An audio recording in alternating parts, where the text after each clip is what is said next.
नमस्कार साथियों, Naira education institute में आपका हार्दिक स्वागत है। मैं प्रोफेसर महेंद्र सर आज आप लोगों को संप्रेषण,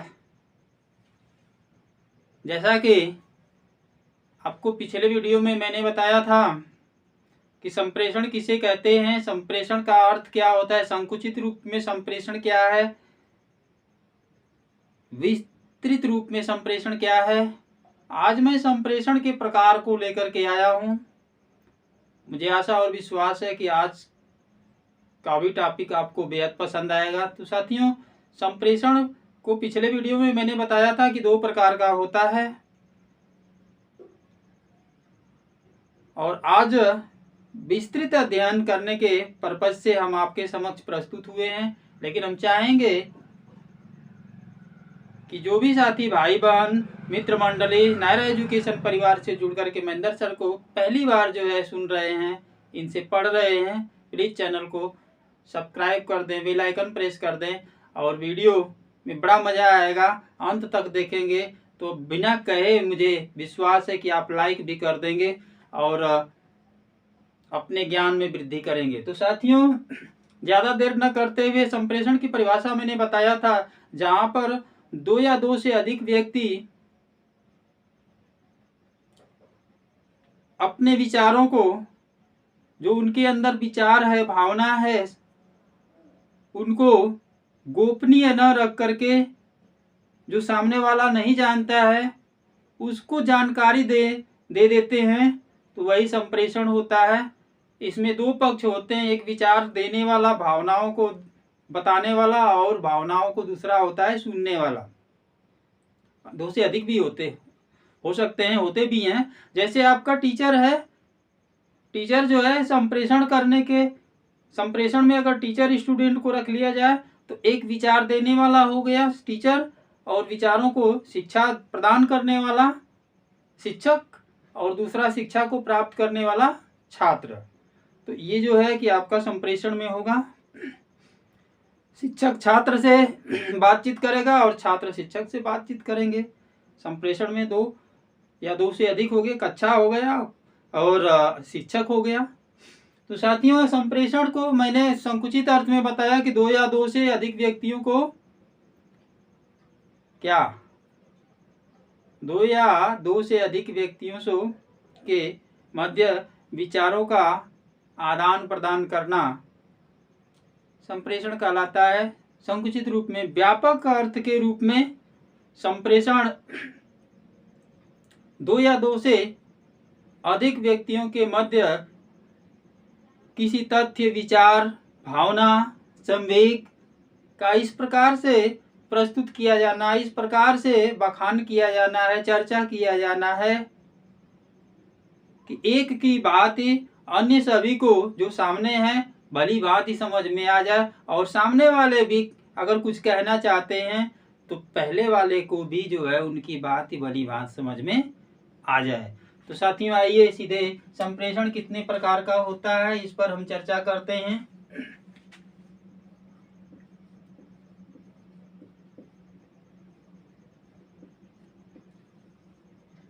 संप्रेषण के प्रकार। संप्रेषण साथियों 2 प्रकार का होता है। एक होता है, फर्स्ट है शाब्दिक संप्रेषण।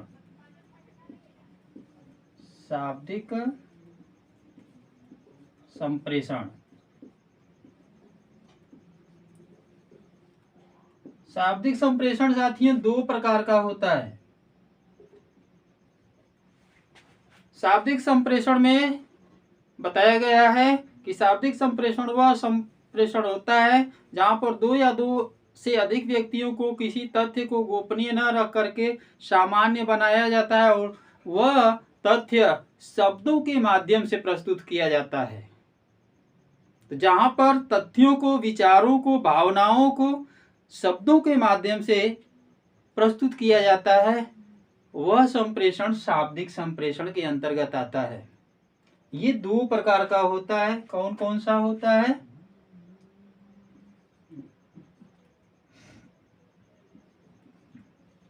मौखिक संप्रेषण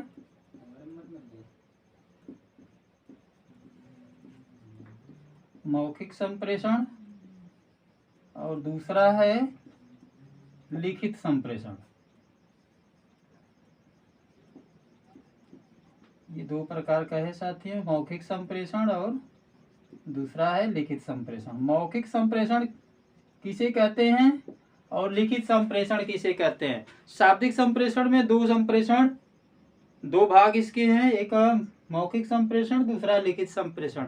मौखिक संप्रेषण उसे कहते हैं जहां पर दो या दो से अधिक व्यक्ति हैं और अपनी बात को मौखिक रूप से मुंह से बोल करके आपस में कहते सुनते हैं, ये मौखिक संप्रेषण होता है। और लिखित संप्रेषण जो होता है, लिखित संप्रेषण वह संप्रेषण होता है जहां पर शब्दों या तथ्यों, विचारों को, भावनाओं को लिख करके प्रस्तुत किया जाता है। तो साथियों, दूसरे शब्दों में हम कह सकते हैं कि मौखिक संप्रेषण वह संप्रेषण होता है जहां पर बातें मौखिक रूप से होती हैं। यदि कोई प्रश्न भी करना होता है तो प्रश्न मौखिक रूप से किया जाता है और उसका उत्तर भी जो है मौखिक रूप से प्राप्त किया जाता है। लिखित संप्रेषण में बताया गया है कि लिखित संप्रेषण वह होता है जहां पर तथ्यों को लिख करके प्रस्तुत किया जाता है। यदि इसकी जरूरत दो या दो से अधिक व्यक्ति हैं, यदि मौखिक रूप से प्रश्न जो है कि कर दिया गया तो उसका उत्तर जो है लिखित रूप में मांगा जाता है, या लिखित प्रश्न का उत्तर लिखित रूप में मांगा जाता है। जहां पर इस प्रकार की बातें आती हैं वह संप्रेषण लिखित संप्रेषण के अंतर्गत आता है। अब आगे चलते हैं साथियों। दूसरा है अशाब्दिक संप्रेषण, जहां पर शब्दों के चर्चा न हो, बिना शब्द के उच्चारण के संप्रेषण हो, शब्दों की जरूरत न हो और संप्रेषण हो जाए, कुछ कहना नहीं है। यहाँ पर शब्दों को न तो मौखिक रूप से न तो लिखित रूप से कुछ कहने की जरूरत नहीं है। जहाँ शब्दों का प्रयोग कर दिया जाएगा, चाहे लिखित चाहे मौखिक, वह तो शाब्दिक पर संप्रेषण होगा ना। लेकिन यहाँ पर अशाब्दिक, जहाँ पे शब्दों का चर्चा नहीं करना है, वह अशाब्दिक संप्रेषण होता है। ये 5 प्रकार का होता है साथियों। ये 5 प्रकार कौन सा है? पहला है ध्वनि संकेत, ध्वनि संप्रेषण।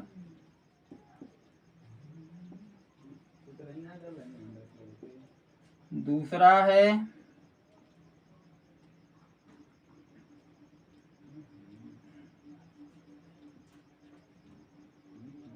स्पर्श संपर्क।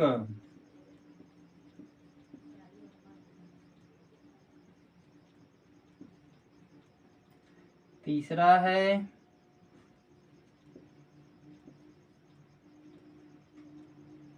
चक्षु मुद्राएं।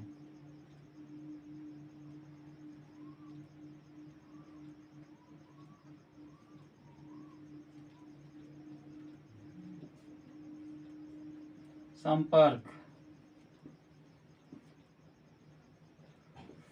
चौथा है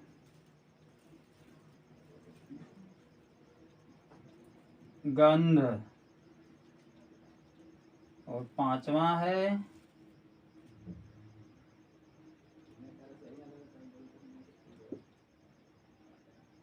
स्वाद। ये जो है 5 तरह से संप्रेषण है। और शाब्दिक रूप में ध्वनि संप्रेषण, ध्वनि संप्रेषण किसे कहते हैं? जहाँ पे शब्दों का प्रयोग न किया जाए, यहाँ भी 2 या 2 से अधिक व्यक्ति होते हैं और ध्वनि के माध्यम से जो है इनमें बातें हो जाती हैं, विचारों का आदान प्रदान हो जाता है।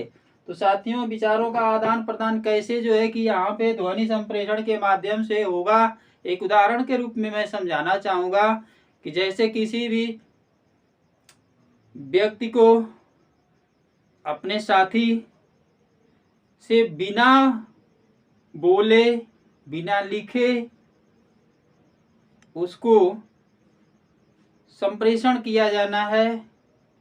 कुछ कहना चाह रहा है तो ध्वनि के माध्यम से बस बजा देगा, उसका साथी जान जाएगा कि इशारा कर रहा है। यहाँ पे आवाज हो गया, ध्वनि हो गया, वह जान जाएगा कि अब हमें जो है कुछ इनके तरफ से कहा जा रहा है, और वह उस इशारे से जो है वो समझ जाएगा कि हमें ये कहना क्या चाह रहे हैं। ये जहाँ पे आवाज से, ध्वनि से बातें होती हैं, इशारे से होती हैं, ये जो है ध्वनि संप्रेषण होता है। स्पर्श संपर्क से भी संप्रेषण होता है। यहाँ पे बातें न की गई, केवल ताली बजा दिया गया, संप्रेषण हो गया।